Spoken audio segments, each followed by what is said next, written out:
Bonjour à toutes et bienvenue dans cette nouvelle vidéo qui est une vidéo absolument essentielle pour que vous puissiez adapter votre pratique à peut-être votre niveau, votre corps, vos besoins du moment, comment est-ce que vous vous sentez. Aujourd'hui, on va voir du coup à quoi servent les blocs, à quoi servent les coussins et quelles sont les modifications que vous pouvez faire. C'est intéressant pourquoi? Parce qu'en fait, avec des modifications, si vous laissez votre ego de côté. Si vous êtes à l'écoute de votre corps, à l'écoute de vos besoins, à l'écoute de ce dont vous avez besoin. Et des fois, on a besoin de dynamisme. Et des fois, on a besoin de douceur. Et bien en fait, sachez que vous pourrez tomber peut-être sur n'importe quel cours en présentiel, n'importe quel cours sur YouTube, sur mon studio en ligne Merakiflow. Peu importe en fait finalement avec qui, que ce soit avec moi, avec d'autres personnes, peu importe. Mais vous pourrez en fait prendre cette pratique et l'adapter. Moi j'ai une élève il y a quelques temps qui m'avait dit écoute j'ai fait telle pratique, elle m'a énervée. Je dis ok, elle t'a énervée, ça arrive souvent hein. Elle t'a énervée, ok, pourquoi elle t'a énervée? Eh ben j'ai arrêté parce que c'était trop dur en plein milieu.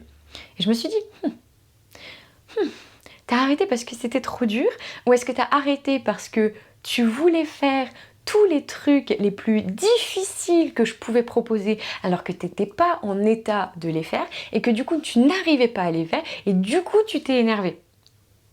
Ça c'est une bonne question. Est-ce que le cours il n'était pas adapté à toi ou est-ce que tu n'as pas adapté le cours à toi? Ok. Un bon professeur, en présentiel principalement parce que en ligne vous faites comme vous le sentez, mais un bon professeur en présentiel ne vous forcera jamais à vous mettre dans telle ou telle posture. Moi ça m'est déjà arrivé encore une fois d'être en cours, c'était une posture, je sais plus, une posture de la libellule ou de la tortue, je sais plus exactement, mais en tout cas il y avait un grand étirement et vraiment le prof est arrivé par derrière et il a pousser le dos de la personne pour qu'elle aille plus loin. La personne s'est fait mal et elle est sortie du cours. Le prof ne s'est absolument pas excusé. Vraiment, il y avait pas d'excuses à ce niveau-là, etc. L'élève n'est jamais revenu. La personne s'est fait mal. Il n'y a pas eu d'excuse. Parce qu'en fait, c'est non. D'accord. Si vous avez... la professeur ou le professeur est censé vous faire vous sentir bien dans votre pratique, bien dans votre corps. S'il sent que vous pouvez aller un petit peu plus loin, qu'il y a de l'espace, que vous êtes motivé, que vous le sentez, que le professeur ou la professeure vous demande avant, c'est ok, mais sinon c'est pas ok. Et donc même en présentiel, vous devriez être capable de faire vos propres modifications, d'accord? Donc, les petites modifications qu'on va voir. Vous connaissez du coup les salutations au soleil de Vinyasa Yoga. Si je dis pas de bêtises, j'ai sorti cette vidéo avant de faire celle-là, avant de vous sortir celle-là. Donc, on a vu du coup qu'il y avait genou, poitrine au sol, chaturanga, etc. Sachez que déjà le chien tête en bas. À tout moment, mon chien tête en bas, il est trop difficile. Ça veut pas dire que je ne peux pas essayer de le faire, ça veut pas dire que je ne peux pas me challenger, ça veut pas dire que je peux pas essayer, que à chaque posture, si je me dis c'est trop difficile, je fais pas. Non, c'est pas ça, c'est pas de ça dont on parle. C'est vraiment le fait d'écouter son corps et se dire à un moment donné, j'ai mal au poignet, je me sens fatiguée. J'ai l'impression que vraiment je me sens pas bien, j'ai pas envie, aujourd'hui c'est trop difficile, c'est pas que j'ai pas envie d'essayer, c'est pas que j'ai pas envie de me challenger, mais vraiment aujourd'hui je ne peux pas, j'ai envie de faire ma pratique de yoga, j'ai envie d'être là, j'ai payé le cours, je suis peut-être obligée d'y aller, j'ai envie de prendre ce temps pour moi, mais waouh, là vraiment j'ai besoin de cette pause quoi. Chien tête en bas, j'ai mal au poignet, je me sens pas bien, j'ai besoin d'une pause. Posture de la table à quatre pattes. Je me sens toujours pas bien. Je joins les gros orteils, j'écarte les genoux largeur du tapis. Posture de l'enfant. N'importe quelle posture que je suis en train de faire, je me sens pas bien. Posture de l'enfant. Ok. Ensuite, il y a d'autres pratiques. Hop, mon guerrier 1. Il me fait pas me sentir bien, ok? Les hanches alignées, c'est trop difficile. Ramener la hanche, c'est trop difficile. J'ai mal aux genoux, je me sens pas bien. Je recule légèrement le pied arrière. Le talon se décolle du tapis. Fente haute. Ok, fente haute, trop difficile, je me sens pas bien, j'ai les jambes qui tremblent, je sens que j'ai pas l'énergie aujourd'hui, c'est trop dur, j'ai mes règles, je vais avoir mes règles, je me sens juste fatiguée, je me sens pas bien, j'ai pas assez mangé, j'ai pas assez dormi, je suis dans une période de ma vie compliquée, genoux sur le tapis, pied à plat, fente basse. Ok, ensuite la prof elle vous dit guerrier 2. Ok, moi je suis en fente basse parce que je suis fatiguée. Je mets les mains sur le tapis pour m'aider. Je décale le pied. Ici, donc vous voyez là, j'ai la jambe droite vers l'avant. Donc mon pied il pointe vers l'arrière. Hop, je l'aide à pivoter pour que le pied pointe sur la droite. Ok, donc jambe droite en avant. le pied qui pointe sur la droite. Guerrier 2. Ok? Là, elle nous demande de nous étirer comme ça. Je prends un bloc, hop, et je m'étire. Ok? Toujours s'écouter. Il y a un moment, en fait, il y a un moment pour tout. Il y a un moment où, oui, mais moi si je m'écoute, je reste sur le canapé à manger des chips toute la journée. Non. Si tu t'écoutes vraiment, si tu écoutes vraiment ton corps, il a envie de bouger, il a envie de mouvement, il a envie de s'étirer, il a envie de s'expandre, il a envie de faire des choses, il a envie de bien manger. Si tu écoutes vraiment ton corps, avec beaucoup de respect, avec beaucoup d'amour, avec beaucoup d'attention, oui, il y a des journées où franchement, oui, on a envie d'être sous le plaid avec notre chocolat chaud, nos 15 000 paquets de bonbons et de chips, ça c'est sûr, mais ton corps il va pas être content plus de 2 jours avec ça, je te le dis. Franchement, c'est compliqué. Donc, il y a un moment où il faut s'écouter, il y a un moment où il faut se challenger, et cette vidéo, c'est pour les moments où il faut s'écouter, et il faut prendre une pause, d'accord? Donc, il y a plein de modifications comme ça qui sont possibles, ok? Donc là, c'est au niveau des fentes, au niveau des guerriers, il y a plein de choses qui sont possibles, d'accord? Même chose au niveau du guerrier 3. Je veux prendre mon guerrier 3 ici. Donc généralement, les bras tendus. Moi, je peux décider, je plie le genou, je pose mes mains sur le tapis. C'est trop pour moi, hop, petite pause. La prof, elle dit on va partir en demi-lune, ok. Je me redresse, hop, je relève la jambe. Est-ce que je peux partir en demi-lune avec mon bloc? Non. Est-ce que je reste en guerrier 3? Ok, là c'est bien. Je repose le pied sur le tapis, d'accord? Généralement, même pour tout ce qui est les salutations au soleil, vous voulez les faire mais vous vous sentez trop fatigué. La prof, elle vous dit planche, chaturanga, chien tête en haut. Je me dis non, c'est pas ok pour moi. Et ben du coup, quand elle dit planche, moi je dis 4 pattes. Quand elle dit hop, on part en chaturanga, je creuse le dos. On part en chien tête en haut, je roule le dos. On part en chien tête en bas, ma posture de l'enfant. Aujourd'hui, je suis fatiguée. Aujourd'hui, ça, ce sera ma pratique. Moi, j'ai déjà une élève qui est venue en cours, en yin en plus, c'était du yin. Donc vraiment, c'était pas le plus épuisant. Mais elle est venue en cours, elle m'a dit, écoute, moi, je viens parce que je suis fatiguée, je suis crevée, j'en peux plus. Mais par contre, les postures, je vais les tenir 1 minute. Je lui ai dit, il n'y a pas de problème, tu fais ce que tu veux. Elle a pris son bolster. Elle a pris son coussin. Elle a joint les gros orteils. Elle a écarté les genoux. Hop. Elle a mis un coussin ici. Elle a mis un bloc en dessous du bolster. Hop. Et elle m'a fait ça. Et à chaque fois que je disais changement de posture, je la voyais juste changer la tête de côté. Et elle est restée dans la posture de l'enfant. Juste à la fin, quand j'ai dit Shavasana, elle s'est allongée sur le dos. Bon, au moins, ses hanches étaient bien étirées, son dos aussi. Elle est restée en posture de l'enfant. Du coup, à peu près 45 minutes. 40-45 minutes. Et ben ça, c'est hyper ok, d'accord?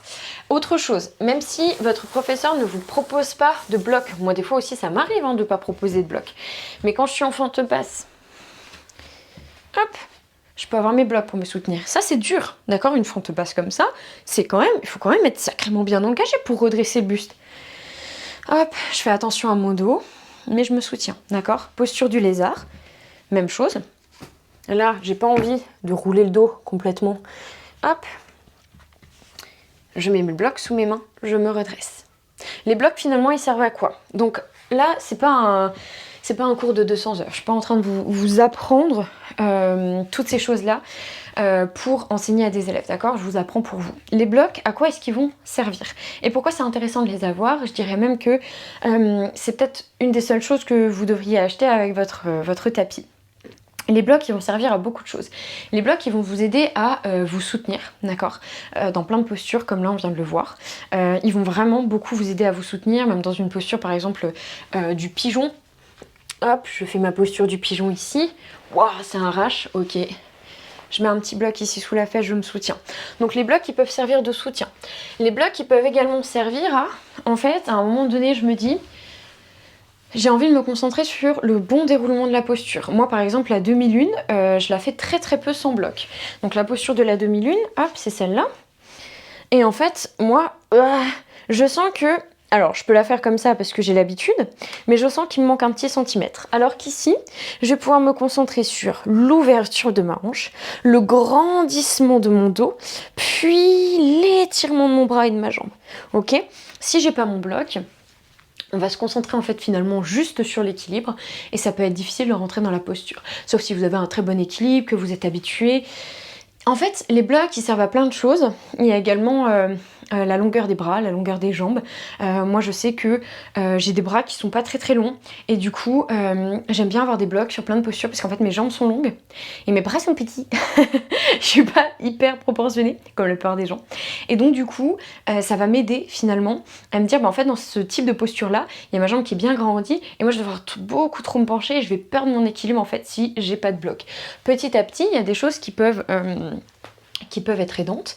Pareil, même chose, là, moi, ça va, je suis bien en tailleur. J'ai l'habitude, je m'assois en tailleur depuis 10 ans. Je commence à avoir l'habitude.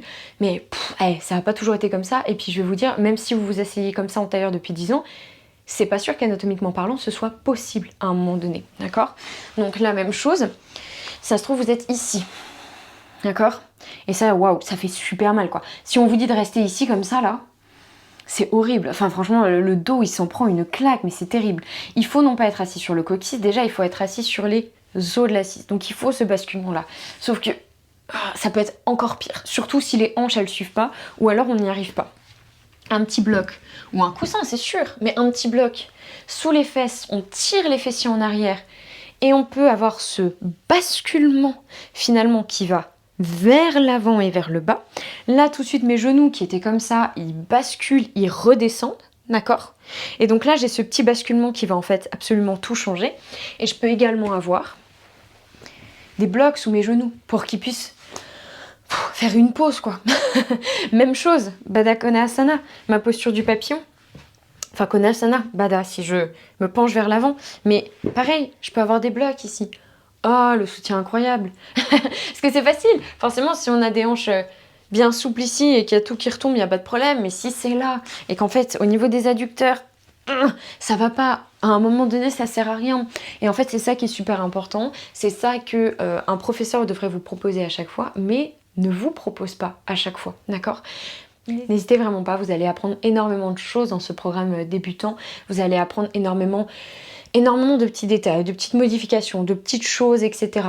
qui vont venir petit à petit. Moi, cette vidéo, elle est là pour vous expliquer que vraiment, il y a plein de solutions et on les verra du coup petit à petit. Mais ayez la confiance de les mettre en place et mettez surtout votre ego de côté. On peut pas être fort en yoga, on peut pas être avancé en yoga. Il y a des gens qui sont souples, qui font des postures de dingue. Il y a des gens qui sont super forts et qui font d'autres postures de dingue. Il y a des gens qui ont un équilibre incroyable et qui font des postures folles. Le yoga, bien entendu, va vous permettre d'améliorer un peu tout ça, mais vous n'êtes pas un bon yogi, vous montrez pas que vous pratiquez depuis longtemps parce que vous faites des choses qui vous paraissent avancées en vous faisant mal, en forçant votre corps alors qu'il n'en a pas envie.